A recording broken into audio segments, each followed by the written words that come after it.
Assalamualaikum warahmatullahi wabarakatuh. Halo sahabat Laudia Story, kembali lagi bersama kami dalam kisah nyata yang menggemparkan tanah air. Sebuah peristiwa mengejutkan datang dari kota Surabaya di mana seorang bos wanita diduga tega menghabisi nyawa karyawannya sendiri, lalu menyimpan jasad korban di dalam kulkas hingga membeku. Apa yang sebenarnya terjadi di balik tragedi mengerikan ini?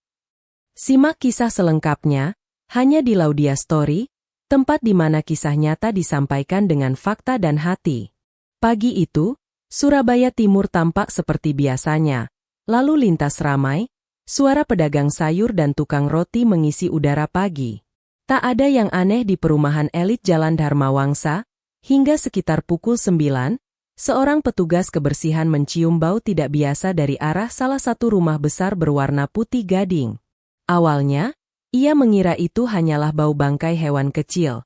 Namun semakin ia mendekat, aroma menyengat itu justru makin kuat, menusuk hingga ke dada. Karena curiga, ia kemudian melapor kepada Satpam Kompleks. Beberapa menit kemudian, Satpam bersama Ketua RT datang memeriksa. Mereka mengetuk pintu rumah, namun tak ada jawaban. Dari luar, rumah itu tampak sepi, tapi anehnya, listrik menyala, dan terdengar dengungan keras dari dalam, seperti suara mesin yang tak pernah dimatikan. Dengan izin warga sekitar, mereka memutuskan masuk lewat pintu belakang yang tidak terkunci. Begitu masuk, udara dingin bercampur bau busuk langsung menyeruak. Dapur tampak bersih, tapi ada satu kulkas besar di pojok ruangan yang tertutup rapat dengan lakban tebal. Saat salah satu warga mencoba membukanya, hawa dingin segera menyembur keluar, diikuti pemandangan yang membuat mereka terdiam kaku. Di dalam kulkas itu, terlihat sesosok tubuh manusia yang sudah membeku, tertumpuk dengan es batu dan dibungkus plastik transparan. Tubuh itu pucat, kaku, dan tak lagi dikenali pada pandangan pertama. Seketika, teriakan histeris pecah. Salah satu warga jatuh pingsan, dan laporan pun segera diteruskan ke pihak kepolisian. Tak butuh waktu lama, tim Inafis Polrestabes Surabaya tiba di lokasi. Rumah langsung dipasangi garis polisi. Warga sekitar berkerumun di luar pagar, saling berbisik, mencoba menebak siapa korban yang ditemukan di dalam kulkas itu. Ada yang menyebut itu tamu, ada pula yang yakin itu pembantu rumah tangga sang pemilik rumah. Petugas membawa kulkas itu utuh ke mobil forensik, sementara tim penyidik mulai mengumpulkan barang bukti di sekitar dapur, noda merah samar di lantai, kain pel, hingga sebotol cairan pembersih yang sudah setengah habis. Beberapa jam kemudian, kabar pun terkonfirmasi. Korban adalah seorang wanita bernama Risa Andini, 26 tahun, karyawan rumah tangga yang bekerja di rumah tersebut selama 3 bulan terakhir. Risa dikenal ramah dan sopan oleh tetangga, sering terlihat menyapu halaman depan sambil menyapa orang yang lewat. Namun sejak 3 hari lalu, ia tak pernah terlihat lagi. Sang majikan, Mirna, yang juga pemilik rumah, mengaku kepada tetangga bahwa Risa telah pulang kampung karena ibunya sakit. Penjelasan itu sempat dipercaya, hingga akhirnya semua berubah ketika jasad membeku itu ditemukan. Polisi pun langsung bergerak cepat mencari keberadaan Mirna, yang saat itu tidak ada di rumah. Dari hasil pemeriksaan awal, tidak ada tanda-tanda pencurian atau perampokan. Semua barang berharga di rumah itu masih lengkap. Artinya, kejadian ini bukan perbuatan orang luar. Ada sesuatu yang terjadi di dalam rumah tersebut. Dari data CCTV kompleks, terekam bahwa hanya Mirna yang keluar masuk rumah selama 3 hari terakhir. Dan sejak hari Risa dinyatakan pulang kampung, tidak ada seorang pun yang terlihat meninggalkan rumah selain Mirna sendiri. Sementara itu, suasana di sekitar rumah semakin ramai. Wartawan berdatangan, mencoba menggali informasi dari warga. Beberapa menyebut bahwa sebelumnya sering terdengar pertengkaran antara Mirna dan Risa, terutama di malam hari. Kadang terdengar suara benda jatuh, bahkan jeritan samar yang tak pernah diselidiki lebih lanjut karena mereka mengira itu hanyalah masalah rumah tangga biasa. Namun kini, semua mulai terungkap sedikit demi sedikit. Apa yang dulu hanya dianggap keributan kecil, ternyata berakhir dengan tragedi besar yang mengguncang seluruh Surabaya. Dalam rilis resmi yang disampaikan malam harinya, Kapolrestabes Surabaya menyebutkan bahwa kasus ini bukan sekadar pembunuhan biasa. Ada indikasi kuat bahwa pelaku sengaja menyembunyikan jasad korban untuk menutupi perbuatannya. Kami menemukan bukti bahwa kulkas besar tempat korban disimpan dibeli 2 hari setelah korban dinyatakan hilang, ujar beliau dalam konferensi pers singkat. Ucapan itu seketika mengubah suasana. Artinya, tindakan ini sudah direncanakan dengan tenang, tanpa rasa bersalah sedikit pun. Malam itu, kota Surabaya seolah kehilangan tidur. Di media sosial, tagar kulkas Surabaya menjadi trending nomor 1. Warga dari berbagai daerah menulis doa untuk arwah Risa dan berharap pelaku segera tertangkap. Di balik sorotan kamera, tersisa satu pertanyaan besar. Apa yang sebenarnya terjadi di rumah mewah itu? Siapa Mirna sesungguhnya? Dan apa yang membuatnya tega melakukan hal sekeji itu kepada karyawannya sendiri? Kisah ini baru saja dimulai, dan semakin dalam penyelidikan berjalan, semakin banyak rahasia yang mencuat ke permukaan. Inilah awal dari tragedi Surabaya yang kini dikenal sebagai kasus kulkas maut. Sebuah kisah nyata yang mengguncang hati, membuka mata, dan meninggalkan duka mendalam bagi siapapun yang mendengarnya. Setelah penemuan jasad membeku di dalam kulkas, perhatian publik tertuju pada satu nama, Mirna Wijayanti, wanita berusia 38 tahun, pemilik rumah megah tempat kejadian perkara. Dari luar, Mirna tampak seperti wanita sukses pada umumnya. Penampilannya selalu rapi, berbicara halus, dan dikenal sebagai pengusaha butik kecil di kawasan Surabaya Pusat. Ia hidup sendiri di rumah besar itu setelah suaminya meninggal beberapa tahun lalu akibat kecelakaan. Warga sekitar mengenalnya sebagai sosok tertutup dan jarang berinteraksi dengan tetangga.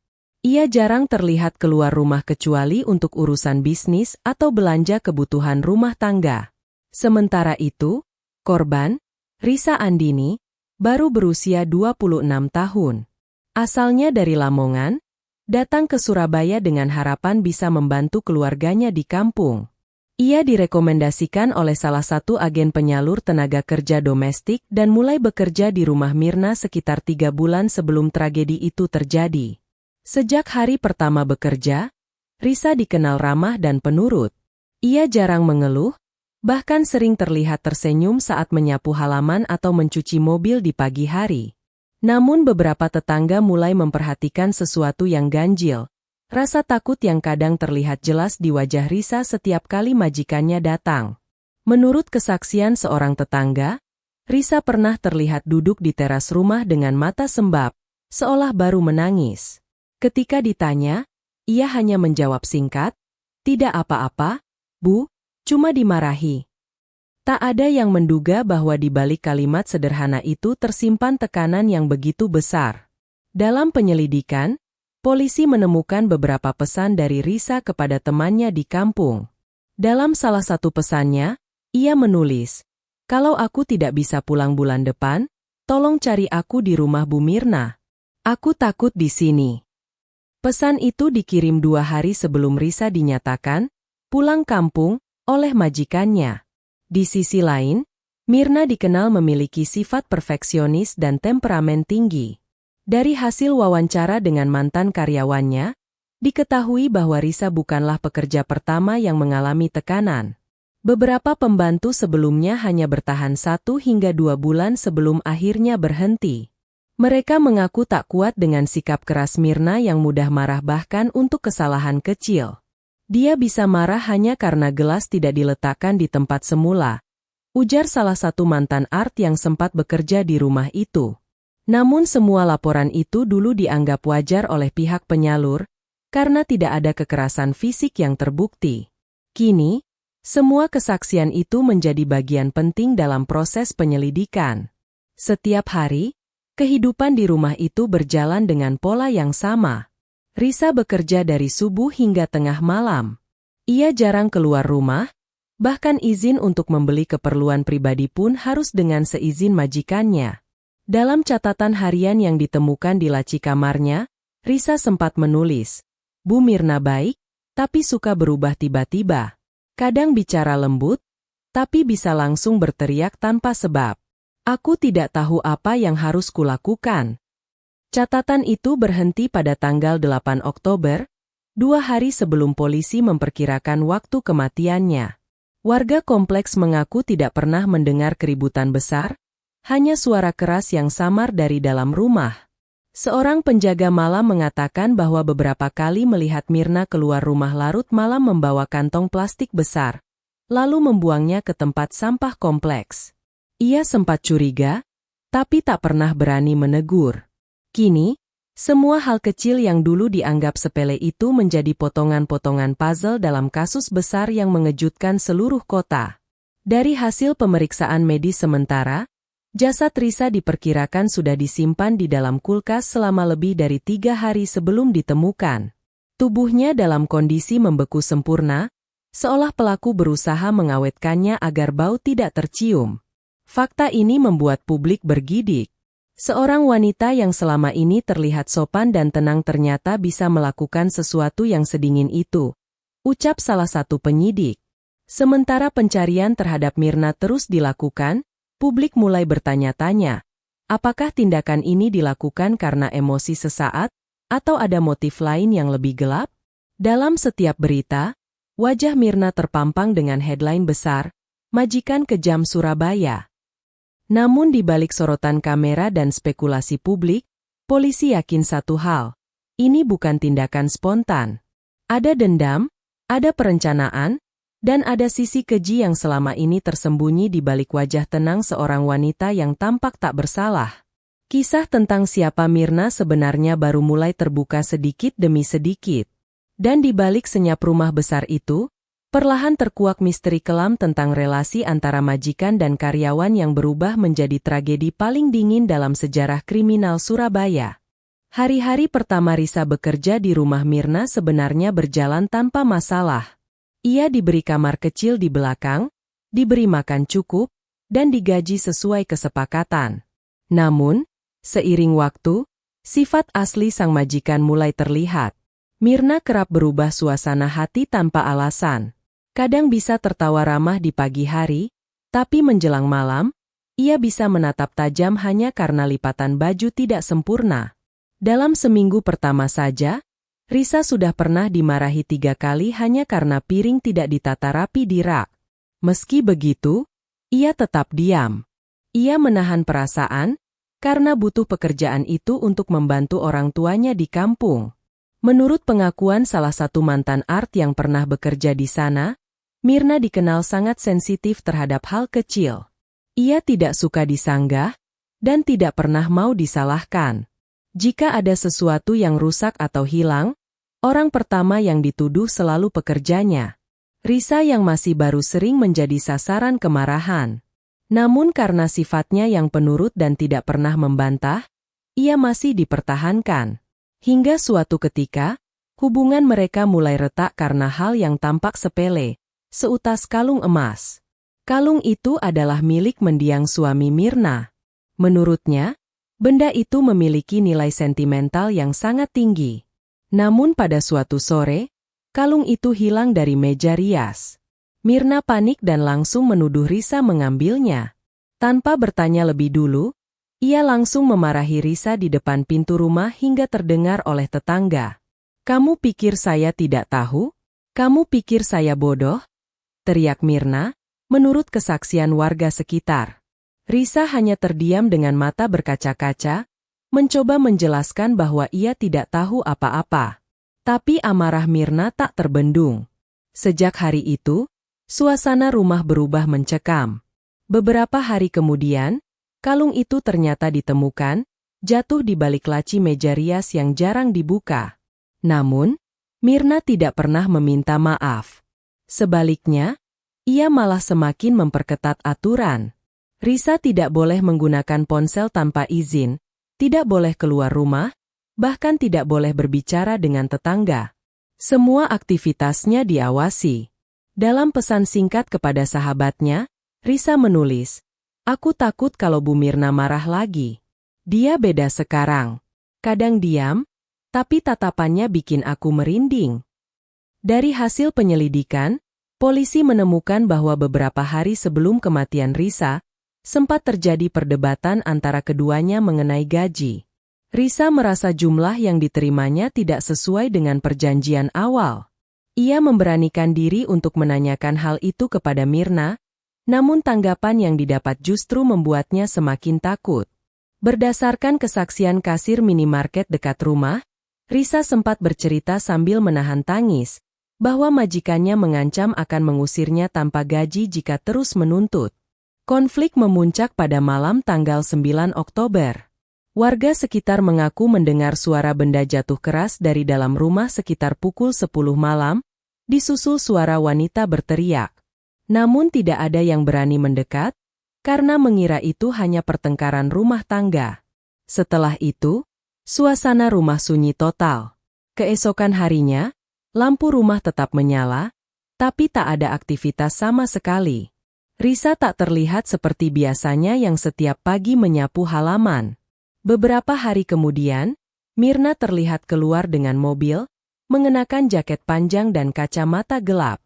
Dari rekaman CCTV, terlihat ia memuat sesuatu besar ke dalam bagasi, yang belakangan diketahui sebagai kulkas baru yang dibeli dari toko elektronik. Pihak kepolisian meyakini bahwa saat itulah kejadian tragis itu terjadi. Berdasarkan hasil otopsi, ada tanda-tanda benturan keras di bagian kepala korban. Tak ada tanda perlawanan berarti, menunjukkan bahwa serangan terjadi mendadak. Sementara itu, bekas cairan pemutih di lantai dapur menandakan adanya upaya membersihkan darah. Semua bukti kecil itu satu persatu mulai membentuk gambaran besar tentang malam mengerikan itu. Yang paling mengejutkan, dari hasil pemeriksaan ponsel Mirna, ditemukan riwayat pencarian yang mencurigakan, cara menyimpan daging agar tidak cepat busuk, dan cara menutupi bau bangkai. Pencarian itu dilakukan hanya 1 jam setelah perkiraan waktu kematian korban. Bukti itu memperkuat dugaan bahwa Mirna tidak hanya kehilangan kendali emosi, tapi juga berusaha menyembunyikan perbuatannya dengan tenang dan terencana. Kini, di tangan polisi, benang merah antara konflik, emosi, dan kejahatan mulai jelas. Apa yang awalnya hanya kesalahpahaman antara majikan dan karyawan berubah menjadi tragedi mengerikan yang membekukan hati banyak orang. Rumah besar di Surabaya itu kini menjadi simbol betapa tipisnya batas antara manusia yang tampak normal dan sisi gelap yang bisa muncul kapan saja ketika amarah menguasai. 2 hari setelah jasad Risa ditemukan di dalam kulkas, kota Surabaya masih dipenuhi rasa tak percaya. Media lokal dan nasional terus menyorot kasus ini. Warga yang tinggal di sekitar rumah Mirna tak henti-hentinya menjadi sasaran wawancara. Polisi pun bekerja tanpa henti. Mereka menelusuri setiap rekam jejak Mirna, mulai dari transaksi bank, kamera CCTV, hingga riwayat pembelian kulkas yang menjadi bukti utama. Dari situ, nama toko elektronik di kawasan Ngagel muncul. Pemilik toko mengingat jelas, seorang wanita berpenampilan rapi datang pada malam hari, meminta pengiriman cepat dengan alasan kulkas lamanya rusak. Ia bahkan membayar tunai tanpa menawar. Waktu pembelian itu cocok dengan perkiraan malam kejadian. Polisi segera menyebar foto Mirna ke seluruh wilayah Surabaya. Tak butuh waktu lama, seorang petugas hotel di kawasan Gubeng melapor melihat wanita dengan ciri serupa menginap di sana menggunakan nama samaran. Penangkapan dilakukan dengan cepat, tanpa perlawanan. Mirna hanya diam ketika petugas mengetuk pintu kamar.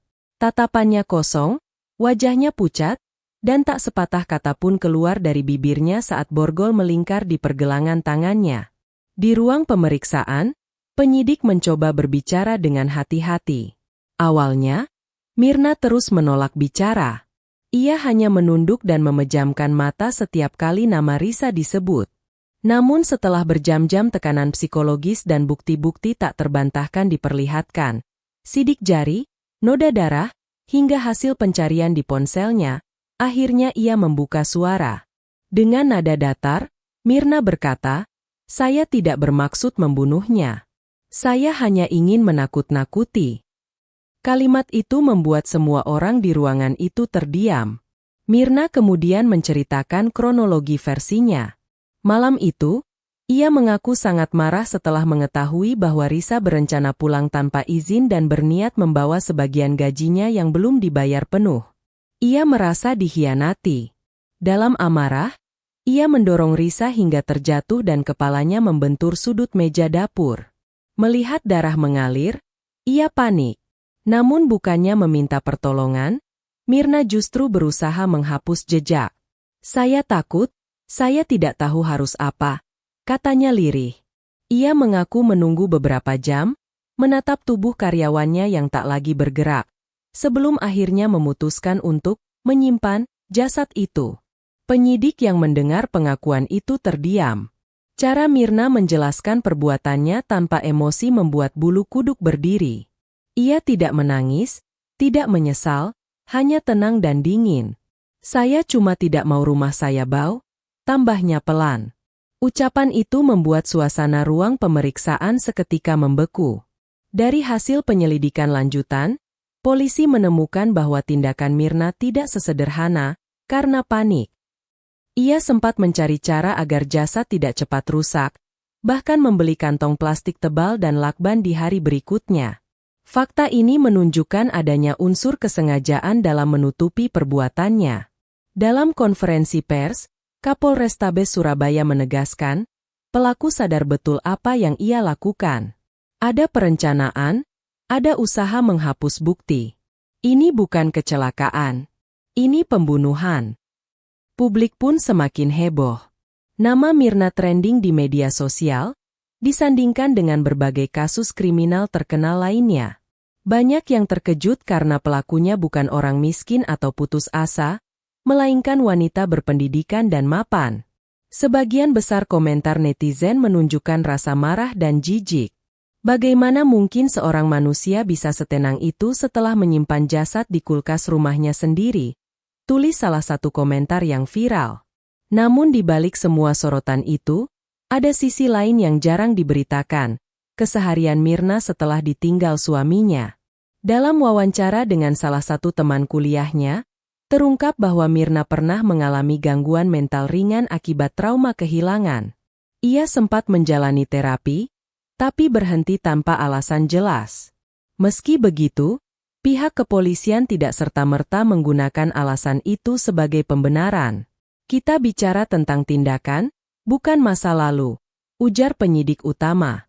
Malam itu, Mirna akhirnya menandatangani berita acara pemeriksaan. Dengan tangan gemetar, ia menuliskan tanda tangannya di bawah pernyataan yang membuatnya resmi menjadi tersangka pembunuhan berencana. Saat keluar dari ruang penyidikan menuju mobil tahanan, puluhan kamera wartawan menyala bersamaan. Sorotan lampu blitz menembus wajah datarnya. Satu-satunya kalimat yang keluar dari mulutnya hanyalah, "Saya hilaf." Namun bagi publik, kata "hilaf" itu terasa terlalu ringan untuk menggambarkan perbuatan sekeji itu. Karena kini seluruh negeri tahu, di balik rumah besar yang tampak tenang itu, tersimpan cerita tentang amarah, ketakutan, dan kebekuan hati, kisah nyata seorang majikan yang kehilangan nurani, dan seorang karyawan yang hanya ingin hidup tenang tapi berakhir dalam kegelapan kulkas dingin. 2 minggu setelah penangkapan Mirna, Kepolisian Surabaya melakukan rekonstruksi kasus di rumah mewah yang kini telah berubah menjadi lokasi penyelidikan utama. Garis polisi masih membentang di setiap sisi pagar. Pagi itu, puluhan wartawan sudah berkumpul sejak subuh, sementara warga sekitar berdiri di balik barikade, menatap penuh penasaran ke arah rumah yang selama ini mereka kenal tenang dan berwibawa. Tak seorang pun menyangka, di dalam rumah bercat putih itu, telah terjadi peristiwa yang membekukan hati banyak orang. Sekitar pukul 9 pagi, mobil tahanan berhenti di depan gerbang. Mirna turun dengan tangan terborgol, wajahnya tertutup masker dan kacamata hitam. Ia dikawal ketat oleh petugas bersenjata. Tak ada ekspresi di wajahnya, tidak marah, tidak takut, hanya datar. Begitu memasuki halaman rumah, langkahnya pelan namun mantap. Ia seolah tahu setiap inci rumah itu, dan kini harus mengulang kembali setiap detik kejadian yang ia ciptakan sendiri. Proses rekonstruksi dimulai dari dapur, tempat awal tragedi. Berdasarkan hasil penyelidikan, malam itu Mirna dan Risa sempat terlibat adu mulut. Polisi menemukan bukti bahwa keduanya berdiri di dekat meja dapur yang masih dipenuhi peralatan makan. Dalam adegan pertama, diperlihatkan bagaimana Mirna mendorong tubuh Risa dengan keras hingga korban terjatuh dan kepalanya membentur sudut meja. Dalam simulasi itu, Mirna menunduk lama, seolah menyaksikan kembali apa yang telah dilakukannya. Beberapa petugas yang menyaksikan momen itu terlihat menelan ludah. Adegan berikutnya memperlihatkan bagaimana Mirna berusaha menutupi kejadian itu. Ia mengambil kain pel, membersihkan lantai dari noda darah, lalu menarik tubuh Risa ke arah gudang kecil di belakang dapur. Di sana, polisi menemukan bekas seret di lantai yang sesuai dengan ukuran tubuh korban. Yang lebih mengejutkan, ditemukan pula sisa es batu dan plastik besar yang sama persis dengan yang digunakan untuk membungkus tubuh Risa di dalam kulkas. Fakta ini memperkuat dugaan bahwa semua dilakukan dalam keadaan sadar, bukan panik. Tak berhenti di situ, petugas juga menemukan catatan kecil di meja kerja Mirna. Dalam catatan itu tertulis daftar barang yang ia beli beberapa hari setelah kejadian. Kulkas besar, lakban tebal, plastik freezer, cairan pembersih. Catatan itu ditulis rapi dengan tanggal dan tanda centang di setiap item, seperti daftar belanja biasa. Saat polisi menunjukkan barang bukti itu kepadanya, Mirna hanya berkata pelan, "Saya cuma tidak mau rumah ini bau." Kalimat yang kembali membuat suasana ruangan membeku. Puncak rekonstruksi terjadi ketika petugas menunjukkan posisi kulkas di dapur, tempat jasad Risa ditemukan. Suara klik kulkas yang dibuka petugas terdengar menggema di ruangan yang hening. Di sana, wartawan yang menyaksikan dari jauh menahan napas. Beberapa warga yang menonton dari luar pagar menutup mulut, tak sanggup membayangkan bagaimana tubuh manusia bisa disimpan di ruang pendingin begitu lama. Dari hasil penyelidikan tambahan, polisi juga mengungkap bahwa Mirna sempat melakukan transaksi online beberapa jam setelah kejadian. Ia membeli kulkas berkapasitas besar melalui aplikasi dan memilih pengiriman cepat. Pihak toko yang dimintai keterangan mengatakan, Mirna bahkan sempat bercanda saat memesan. Dia bilang kulkasnya akan dipakai untuk bisnis daging beku, ujar pegawai toko tersebut dengan nada getir. Pernyataan itu membuat publik semakin tak percaya bahwa pelaku bisa bersikap setenang itu setelah melakukan kejahatan. Setelah rekonstruksi selesai, Kapolrestabes Surabaya mengumumkan hasil sementara penyelidikan kepada awak media. Ada bukti kuat bahwa pelaku mempersiapkan semua dengan sadar. Tidak ada indikasi gangguan kejiwaan akut saat kejadian. Semua langkah dilakukan secara logis dan berurutan, jelasnya tegas. Kalimat itu menegaskan bahwa kasus ini bukan tindakan spontan, melainkan pembunuhan terencana dengan motif pribadi. Publik pun kembali geger. Di media sosial, ribuan komentar bermunculan. Ada yang menuntut hukuman maksimal, ada pula yang merasa iba karena dugaan gangguan mental masa lalu Mirna. Namun satu hal yang pasti, kisah ini meninggalkan luka mendalam, bukan hanya bagi keluarga korban, tapi juga bagi masyarakat yang menyadari betapa menakutkannya sisi dingin manusia ketika hati telah kehilangan empati. Kini rumah megah itu sepi, hanya suara angin yang terdengar melewati sela jendela tertutup debu. Bagi warga sekitar, rumah itu bukan lagi simbol kemewahan, melainkan monumen diam dari tragedi yang akan selalu dikenang sebagai kasus kulkas maut Surabaya, kisah nyata yang membekukan tubuh, hati, dan nurani. Setelah rekonstruksi selesai dan bukti-bukti terkumpul lengkap, kepolisian resmi melimpahkan berkas kasus Mirna ke Kejaksaan Negeri Surabaya. Publik menantikan langkah selanjutnya, sidang perdana yang akan menentukan nasib wanita yang kini dijuluki majikan berdarah dingin. Gedung Pengadilan Negeri Surabaya pagi itu dipenuhi wartawan dan warga yang datang ingin menyaksikan langsung sidang yang disebut-sebut sebagai kasus paling mengerikan sepanjang tahun. Mobil tahanan yang membawa Mirna tiba sekitar pukul 9 pagi. Ia turun dengan pengawalan ketat, Wajahnya tetap datar, bahkan sempat menunduk seolah tak peduli pada sorotan kamera yang menyala di sekelilingnya. Sidang dimulai dengan pembacaan dakwaan oleh jaksa penuntut umum. Suasana ruang sidang begitu tegang. Jaksa membacakan kronologi dengan suara lantang, tentang bagaimana Mirna mendorong Risa, menutupinya dengan plastik, membeli kulkas, lalu menyimpan jasad itu selama berhari-hari seolah tak terjadi apa-apa. Setiap kata yang keluar dari mulut jaksa terasa seperti pisau yang menembus hening ruangan.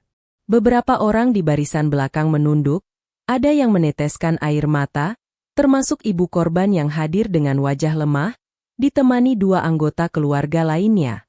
Jaksa menegaskan, Mirna dijerat dengan pasal pembunuhan berencana, dengan ancaman hukuman seumur hidup. Namun yang membuat publik terkejut adalah sikap Mirna selama sidang berlangsung. Ia duduk tenang, tak menatap siapapun, bahkan ketika foto-foto jasad Risa diperlihatkan di layar sebagai bukti. Beberapa kali hakim menanyakan apakah ia menyesal, dan jawabannya selalu sama, pelan tapi jelas, saya hanya hilaf.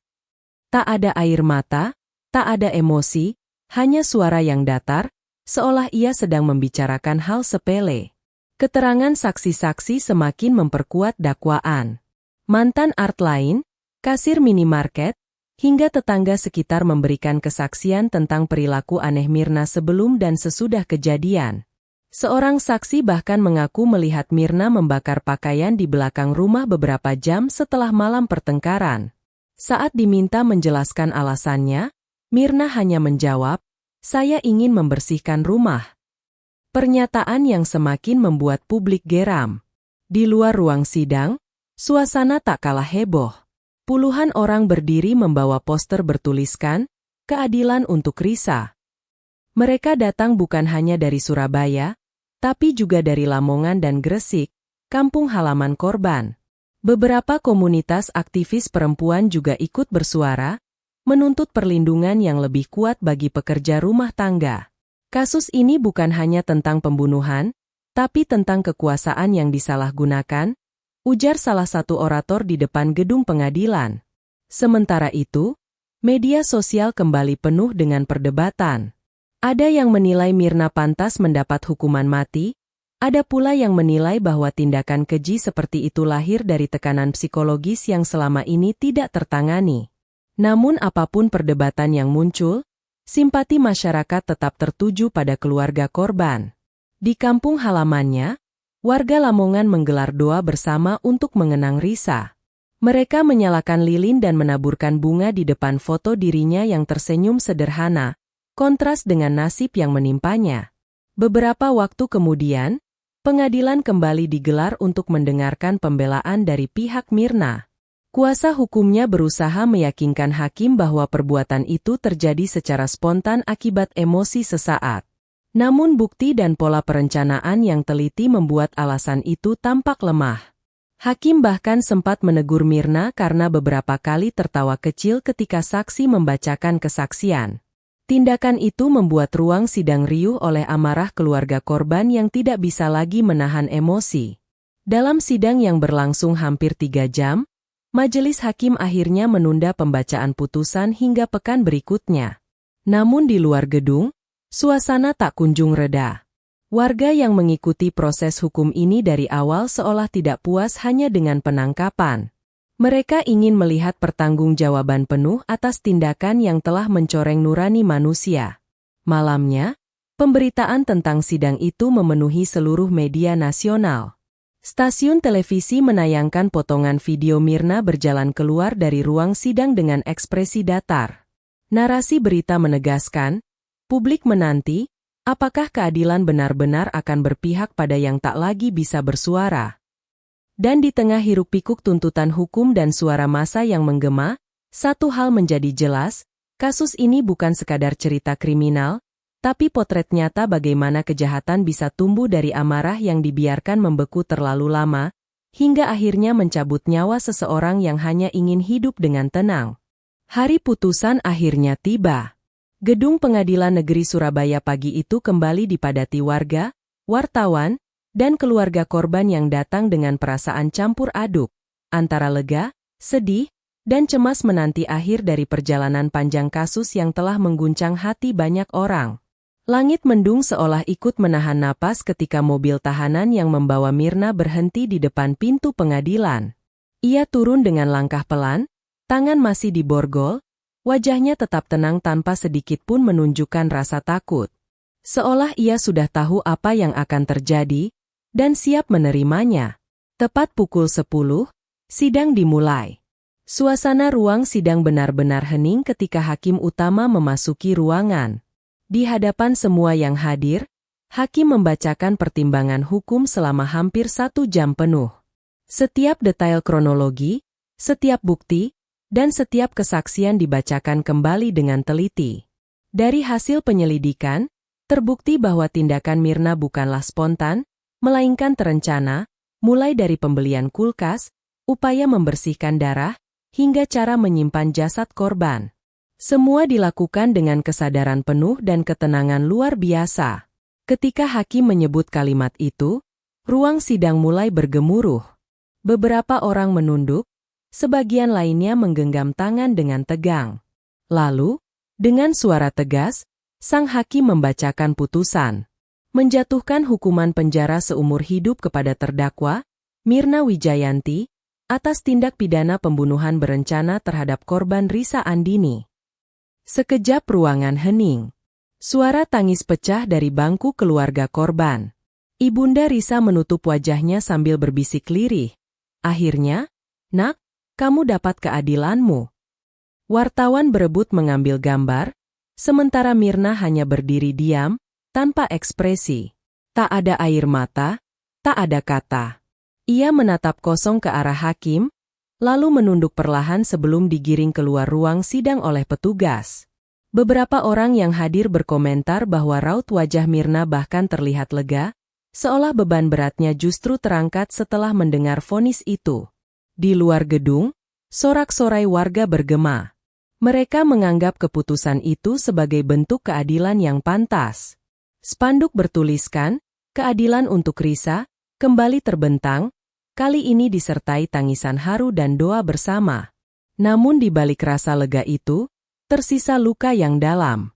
Sebab tak ada hukuman yang benar-benar bisa menggantikan nyawa yang hilang. Risa, gadis muda yang dulu hanya ingin bekerja untuk keluarga, kini telah pergi selamanya, dan kisahnya menjadi pengingat bagi jutaan orang tentang bahaya kekuasaan tanpa hati nurani. Beberapa hari setelah putusan, rumah besar milik Mirna dikosongkan. Pihak keluarga memutuskan menjualnya, namun tak ada satupun pembeli yang berani datang. Warga sekitar menyebut rumah itu sebagai rumah dingin, tempat di mana kejahatan dan ketakutan pernah berdiam. Saat malam tiba, jendela rumah itu tetap tertutup rapat, dan hanya angin yang lewat membawa kembali bayangan masa lalu. Banyak yang mengaku masih sering mencium aroma cairan pembersih dari arah dapur, seolah waktu berhenti di sana, di titik di mana semua tragedi dimulai. Sementara itu, makam Risa di Lamongan kini menjadi tempat ziarah kecil bagi warga sekitar. Setiap minggu, keluarga dan teman-temannya datang membawa bunga melati dan menyalakan lilin. Di batu nisannya tertulis sederhana, "Risa Andini pekerja keras, berhati lembut, kini beristirahat dalam kedamaian." Kalimat itu mungkin singkat, namun mengandung makna yang begitu dalam, bahwa bahkan dalam hidup yang sederhana, seseorang bisa meninggalkan jejak yang besar dalam hati banyak orang. Kasus ini kini menjadi pembelajaran penting bagi semua pihak, terutama tentang pentingnya penghargaan terhadap pekerja rumah tangga yang seringkali dipandang sebelah mata. Karena di balik tugas-tugas kecil seperti menyapu, mencuci, dan memasak, ada manusia yang punya hati, perasaan, dan harapan yang sama seperti kita semua. Dan begitulah, kisah kasus kulkas maut Surabaya berakhir di ruang pengadilan, namun tetap hidup dalam ingatan masyarakat. Sebuah tragedi yang mengajarkan bahwa kekerasan tidak lahir dari keberanian, melainkan dari kehilangan nurani. Bahwa amarah, jika tidak dijaga, bisa berubah menjadi monster yang membuat manusia lupa siapa dirinya. Malam itu, ketika berita putusan disiarkan di televisi nasional, seluruh negeri kembali hening sejenak. Dan di layar, Kalimat terakhir dari penyiar berita menutup semuanya dengan tenang. Keadilan memang telah ditegakkan, tapi luka yang ditinggalkan akan selalu membeku. Sama seperti jasad yang pernah disimpan dalam kulkas, di rumah seorang wanita yang kehilangan sisi manusianya.